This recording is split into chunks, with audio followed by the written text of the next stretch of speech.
এখন নুডলস চ্যালেঞ্জের জন্য প্রিপারেশন নেওয়া হচ্ছে।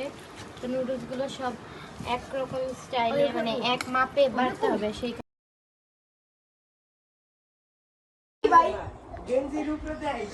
গাইস চ্যালেঞ্জ কমপ্লিট করার পরে হচ্ছে সবার অবস্থা গাইস।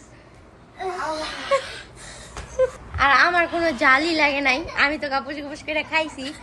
ভিডিওতে আপনারা দেখতে পারবেন কেডা কেমনে খাইছে। Allah Hafiz everyone and thank you for watching this video.